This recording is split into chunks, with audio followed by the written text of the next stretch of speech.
The NASDAQ hit 5,048, then $5 trillion vanished. A generation's retirement erased in 31 months. Everyone who lived it swore they'd spot the next one. And yet they were wrong about what to look for. Because today's market just crossed lines 1999 never touched. But the real lesson isn't when it breaks. It's the one move that decided every fate in 2000. By the end, you'll have that move written down. First, feel the size of the scar. March 10, 2000, the NASDAQ Composite closed at 5,048. 31 months later, it collapsed to roughly 1,114. Down 78%, $4 of your $5 wiped out. Your $1 million portfolio became roughly $220,000. And it stayed there for years, a decade underwater. Buy that top. You waited until 2015 to break even. 15 years of a career buried under losses. Many sold the 2002 bottom, savings lost forever. That's when the survivors made their vow. Never again, they said in 2003. Next time, they'd know. And here's the strange thing. The vow failed. Bubbles never repeat costumes. They repeat arithmetic. And yet 1999's arithmetic left 3 measurable fingerprints. Call them exhibits A, B, and C. Valuation, concentration, and the story Wall Street tells. We'll hold the 2026 market against all 3. No prediction, no panic, just evidence. Then the payoff. What survivors actually did differently. Some went broke in 1999 being right, and some got rich buying while everyone fled. Exhibit A opens with one company, Cisco Systems. In March 2000, Cisco became Earth's most valuable company. It traded at roughly 200 times annual earnings. Here's why 200 matters more than any headline. Flip the multiple, and you get the earnings yield. At 200 times earnings, your yield is 0.5%. The business needs 200 years to repay you. Impossible. And Cisco was real. Real routers, real profits. The flaw was never the business, it was the price. After 2000, Cisco kept growing. Revenue up, profits up. The stock still fell 86% from its peak. Decades later, it still trades below that 2000 high. You'd think a winning business protects you. Buyers never recovered. Paying 200 times earnings destroyed a decade of your returns. Now scale that story up to the entire market. By early 2000, the NASDAQ traded near 100 times earnings. The broader market hit 44 times cyclically adjusted earnings. The highest valuation in a century of records. Higher than 1929, when Wall Street crashed into depression. That was Exhibit A, price fully detached from earnings. Keep 44 in your pocket, it returns later. But then Exhibit B, stranger, and nobody watched it. Concentration, how much of the market rides on few names? By 2000, 4 tech giants dominated the index. Microsoft, Cisco, Intel, Oracle, the 4 horsemen. Buy the 1999 index and you mostly bought them. Diversification on the label, concentration in the bloodstream. When the horsemen stumbled, your whole index fell with them. Intel fell about 80%. Oracle dropped even harder. Microsoft investors waited 16 years. Dead money until 2016. Concentration removes the exits before you smell the smoke. That's where an index becomes one single bet. Exhibit C fooled the smartest people of 1999. Every bubble writes itself a permission slip. In 1999, that story was called the new economy. Profits were old thinking. The internet changed the rules. By 1999, analysts priced companies on eyeballs and clicks. Not dollars earned, attention gathered, someday convertible. In 1999, more than 450 companies went public. 117 of them doubled on their first trading day. Pets.com raised $82 million in its February 2000 offering. 268 days later, it was liquidated, dead inside a year. The mascot outlived the company. Equity went to zero. WorldCom, a telecom darling, collapsed into fraud in 2002. But then the chorus. This time is different. John Templeton called those the four most expensive words. Notice what the story did. Price became irrelevant. If the rules are new, no price seems impossible. That's the 1999 tell, a narrative excusing any price. So there's the 1999 fingerprint set, fully measured. Valuation past 100 years of records, concentration in 4. And a story that mocked skeptics until it collapsed. Hold that 1999 scoreboard. Now meet the people inside. Because what happened to them is the entire curriculum. Cohort 1, the ordinary buyer at the exact top. March 2000, he moves his retirement into the NASDAQ. He isn't a gambler, he's 5 years late. And yet everyone around him doubled their money twice. His barber gives stock tips, his neighbor retired at 50. The most expensive feeling in markets, being left out. Within 5 weeks, his account crashed 30%. By December, nearly half his savings had vanished. By October 2002, 78 cents of every dollar erased.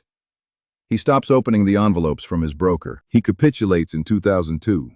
The loss sealed forever. The catch is crueler for the ones who stayed. They waited until 2015 to get back to even. 15 years of nothing, while inflation devoured the leftovers. That's your tuition for buying 1999's story late. Keep him in mind. He returns at the end. Cohort 2 is crueler, the people who were right. Bears had it diagnosed by 1997. You'd think that helped. They shorted it. The index doubled twice by 2000. Being short a quadrupling market, most blew up. The margin call arrived monthly. Clients defected to momentum funds. Julian Robertson refused to buy tech at those prices. Clients pulled billions. Tiger Management closed in March 2000. He shut down just before being proven right. The market he warned about collapsed in April 2000. Right about everything, still carried out on his shield. Managers who bought garbage got promoted until it crashed. Until their funds fell 80, 90%, then vanished. Lesson 2, carved by 2000. Overvalued isn't a timing signal. Markets can stay irrational longer than you can stay solvent. Remember that difference. Shorting is predicting. Surviving is positioning. Cohort 3 is the strangest story of the 2000 crash. In December 1999, Amazon traded near $107 a share. By October 2001, the stock had crashed to roughly $6.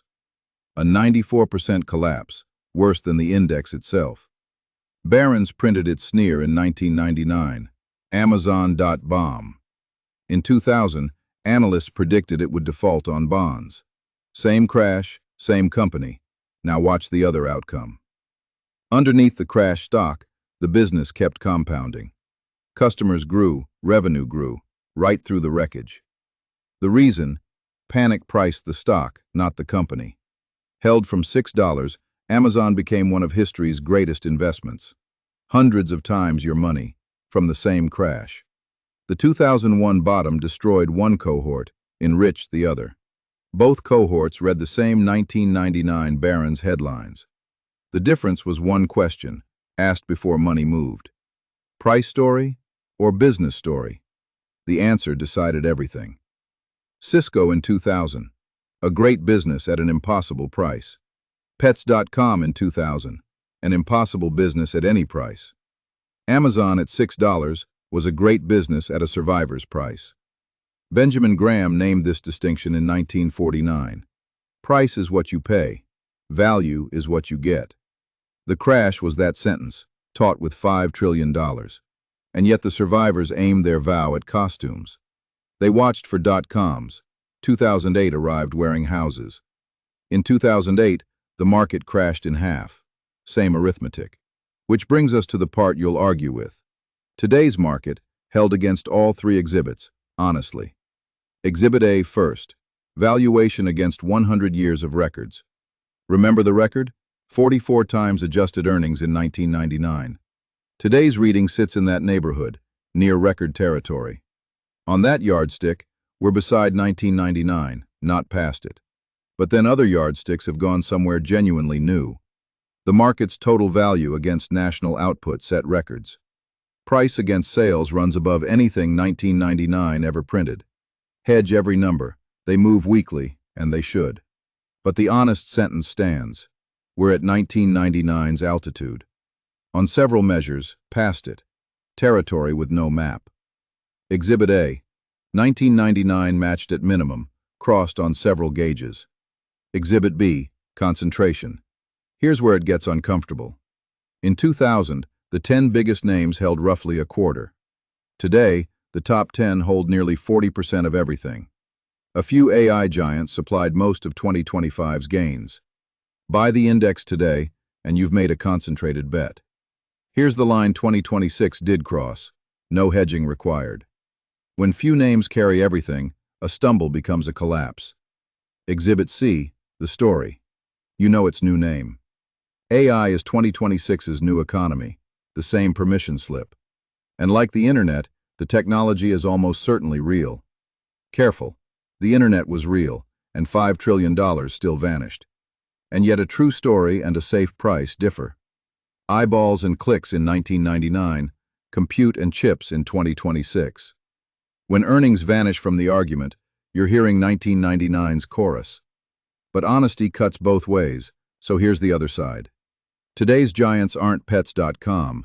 Their profits are enormous. Microsoft alone earns roughly $90 billion in yearly profit. Most trade near 30 or 40 times earnings, not 200. Rates, profits, and buybacks differ from 1999's setup. So this isn't 1999 photocopied. It rhymes, unevenly. Which sets up the sentence this video exists for. Overvalued and about to crash are two different facts. The market was screaming expensive in 1997, 3 years early. The bears who acted on it were destroyed first. Expensive markets can double before they finally crash. Nobody, not Buffett, not Graham, could time the break. So the 2026 evidence says caution, never calendar. If that distinction is new, it's the expensive kind. One value investing skill per video. That's this channel. Subscribe. Next episode builds on today's Graham-style shopping list. Now, the withheld move that decided every fate. The winners of 2000 practiced positioning, not prediction. Positioning means a portfolio that survives every possible timeline. 3 parts, and each fits on an index card. Part 1. Patience math, the arithmetic Buffett never skips. Your cash earning 4% feels like losing. But run the arithmetic the 2000 buyer never ran. A 50% crash needs a 100% gain to repair. Down 78%, you need 355% to recover. Losses weigh geometrically more than gains that fix them. Avoiding one crash mathematically beats catching 3 rallies. That's Buffett's first rule. Never lose the money. His second rule, famously, never forget rule number 1. Missed upside heals. The investor ruined in 2000 rarely healed. Part 2. Cash as an option, not an apology. Buffett sat on swelling billions through the late 1990s. The press called him finished, a fossil left behind. December 1999, a magazine cover asked, "What's wrong, Warren?" Berkshire lagged the Nasdaq by over 100 points in 1999. Then 2000 arrived, and cash became a weapon. Cash is an option on every future bargain, without expiry. Its yield is not the point. Its optionality is. In a 2002-style crash, your cash sets the prices. Everyone else becomes a forced seller, liquidating at any bid. In 2002, that meant fine businesses at fire sale prices. Amazon at $6 waited for anyone holding dry powder. Part 3. The shopping list. Decide today, execute later. Panic has ruined more judgment than ignorance ever did. Write down the 10 businesses you'd hold until 2050. Real ones. Earnings, moats, balance sheets that survive winters. Beside each, write your price, Graham's margin of safety. Not today's price, yours, derived from earning power. The next 2000 arrives. That's when the list becomes nerve. You stop asking whether to buy, only whether it's cheap. That list is how somebody bought Amazon at $6. Not courage. Preparation that made courage unnecessary. Now replay the 2000 tape with the method. The buyer with patience math skips the March 2000 chase. A 0.5% earnings yield fails his simplest test. He never boards. He never rides the 78% crash. The 1997 bear with positioning never needs the fatal short. He holds cash and quality and lets time work. No margin call, no client letters, no capitulation anywhere. The prepared buyer meets 2001 with list and liquidity. He buys real businesses at survivor prices, then holds. Same 2000 crash, 3 rewritten fates, 0 forecasts required. That's what positioning buys. Every timeline ends acceptably. So here's the 2026 translation, step by step. Step 1. Audit your concentration before the market does. Count how much of your money is just 7 companies. If their stumble would wreck your plans, that's your answer. Step 2. Hold enough cash to be greedy later.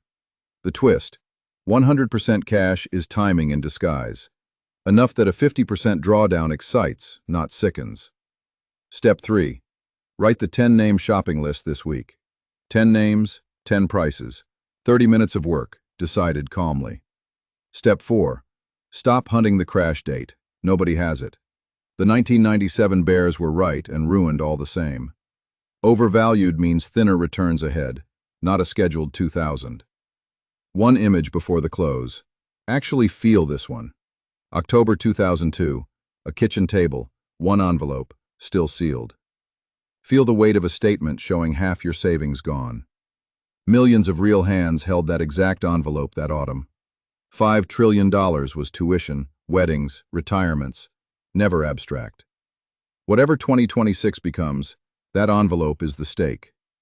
And yet you can't control whether 2026 rhymes with 2000. You control only which cohort you have joined beforehand. So weigh the exhibits yourself, honestly, tonight. Valuation near 1999, concentration past it, the chorus loud. Tell me in the comments which exhibit worries you. A, B, or C.